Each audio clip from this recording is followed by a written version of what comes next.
Well, the northern border of Israel is typically pretty quiet. Over the past few weeks, we've heard increasing reports of Israeli intervention in southern Lebanon and Syria.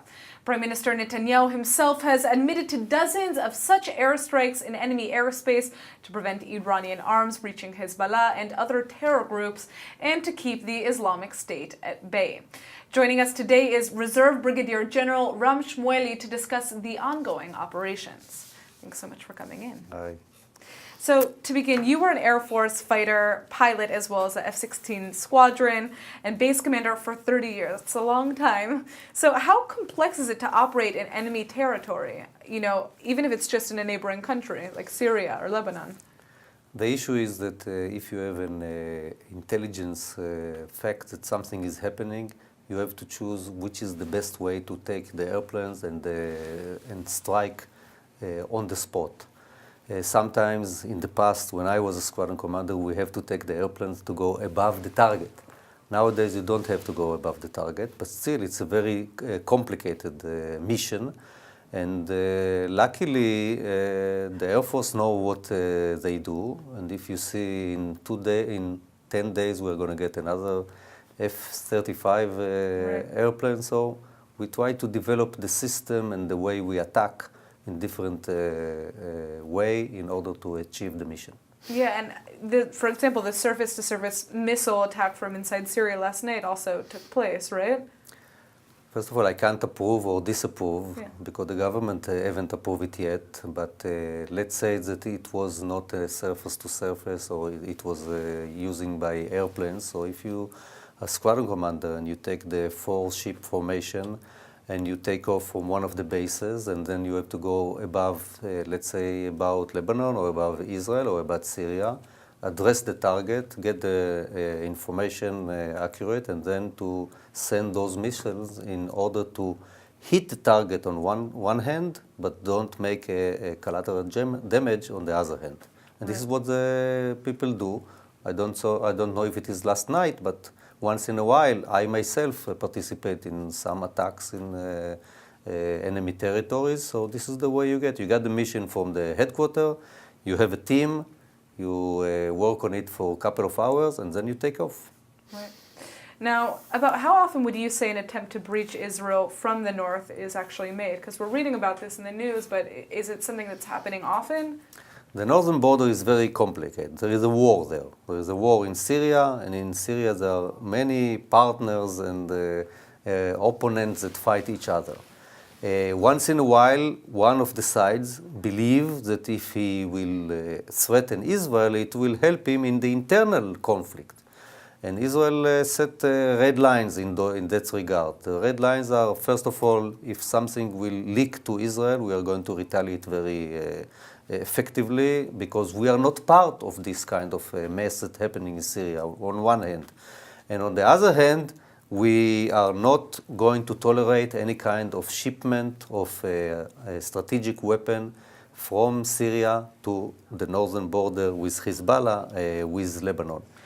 So the same thing, but at the same hand, we are taking care of wounded from Syria. So we are not part of the war, but humanitarianly, we are helping the wounded there, and we take thousands of wounded to Israel, take care of them, hospital, and then bring them back to Syria. Right. Now, how many immediate threats do you believe are facing Israel right now, aside from Hezbollah and ISIS? It's very complicated because Iran, they act like a superpower. They think like a superpower, of course, regional superpower. So they are looking for every front. Either it's Hezbollah, they support Hezbollah. If they see something that can happen from the Golan Heights in order to attack Israel or in order to have some intelligence observation on Israel, they even support Hamas. It's amazing. Hamas are Sunni Islamic and Iran is Shia Islamic, but they don't care as long as they can do something against Israel in the bigger picture as a regional superpower that they try to be. They do the best. It's worth it to collaborate. So right? to answer the question, what are the threats? The threat is Iran that mobilizing all the efforts that they can in order to confront Israel. Now, the IDF just declassified a map of Hezbollah military installations in southern Lebanon. How can Israel be sure of these targets? The key issue, even if we're talking about the attack that happened yesterday or about those pictures of 200 targets, is intelligence. Since I was the head of the intelligence, I know what's happening. Once you got a very good intelligence and you get information from inside, you can use it in variety of ways. For example, when 20 years ago, when I was a squadron commander, so it's not classified anymore, but once I sat in the squadron, I was a squadron commander, and then we got a very dedicated information about a camp of Hezbollah, so we went and attacked it. So the key issue is intelligence. So if we have all the information on all the villages in southern Lebanon, and we are not talking about the civilians, we are talking about military infrastructure inside those civilian houses. So we are not going to wait for, if there is a war, we are not going to attack them, but if there is a war, we know where they are hiding. Now, does Israel have similar detailed maps for all of the country's neighbors, not just in Lebanon? The intelligence is doing the best it can in order to bring the information on all the countries around us, of course, and we think what will be the more effective way to hit the enemy as strong as we can. And Israel, unlike superpower like America, we can't afford ourselves 3 years war. We have to do it very quickly because this country is very small. It's like a green glass. You can hit a rock and you break the green glass. So we have to be very efficient and very quick, and this is what the Air Force is doing.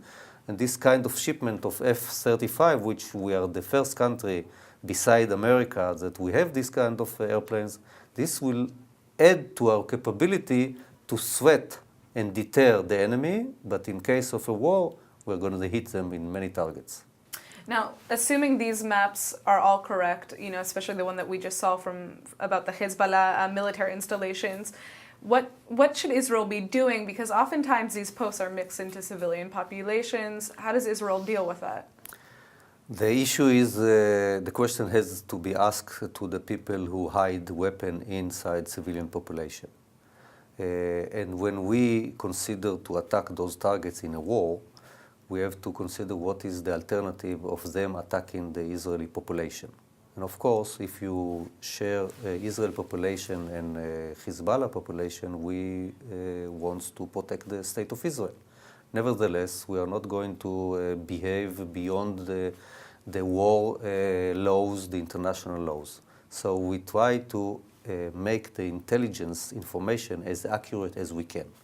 And I think that if you see from attacks that we do in Gaza Strip, which is the most dense populated area in the world, we have very few collateral damage if we hit the target very accurate. So this is what we try to do. On one hand, to eliminate the target, but on the other hand, not to hit civilians. Well, I guess we're just going to see what happens next on the northern border, and hopefully Israel's not going to have to get more involved than it's already been involved in the Syrian war. And good intelligence. There you go. And if you have to fight, you fight. Great. Thank you so much for coming in.